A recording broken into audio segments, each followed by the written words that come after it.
ಎಲ್ರಿಗೂ ನಮಸ್ಕಾರಗಳು. ಇವತ್ತು ನಾನು ಶ್ಲೋಕ ಹೇಳಬೇಕು ಅಂತ ಇದ್ದೀನಿ. ಆ ಶ್ಲೋಕ ಮೋಸ್ಟ್ಲಿ ಎಲ್ಲರೂ ಅದನ್ನು ಇಷ್ಟಪಡ್ತಾರೆ, ಅದು ಅವ್ರ ಜೀವನದಲ್ಲಿ ಅವರಿಗೆ ಬೇಕಾಗ್ಬೋದು ಅಂತ ಅಂದ್ಕೊಂಡಿದ್ದೀನಿ.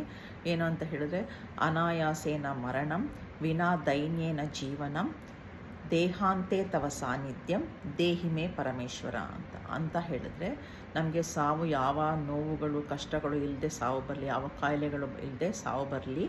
ವಿನಾ ದೈನ್ಯನ ಜೀವನಂ ಅಂದರೆ ಯಾರಲ್ಲಿಗೂ ನಾವು ಶರಣಾಗದೆ ಅಂತ ಹೇಳಿ ದೇವರಲ್ಲಿ ಮಾತ್ರ ಶರಣಾಗಬೇಕಿಬಿಟ್ರೆ, ಬೇರೆಲ್ಲ ದೈನ್ಯದಿಂದ ಅಥವಾ ಪಿಟಿಯಿಂದ ಅಥವಾ ಸಹಾನುಭೂತಿಯಿಂದ ಏನು ಜೀವನ ಮಾಡದೆ ದೇಹಾಂತೆ ತವ ಸಾನ್ನಿಧ್ಯಂ ಅಂದರೆ ಮರಣ ನಂತರ ದೇವರ ಪಾದದಲ್ಲಿ ಹೋಗೋಂಗೆ ಮಾಡಲಿ ಅಂತ ಹೇಳಿ ಇದನ್ನು ನಮಗೆ ಕರುಣಿಸುವಂತ ಕೇಳೋದು. ಎಷ್ಟು ಚೆನ್ನಾಗಿದೆ, ಅದ್ಭುತ ಅಲ್ಲ ಇದು ಅಂತ ಹೇಳಿದ್ರೆ, ನಮಗೆ ಸಾವು ಕೂಡ ಅನಾಯಾಸವಾಗಿ ಬರಬೇಕು, ಚೆನ್ನಾಗಿ ಬರಬೇಕು, ಯಾವುದೇ ಕಷ್ಟ ಇಲ್ಲದೆ ಕಾಯಿಲೆಗಳಿಲ್ಲದೆ.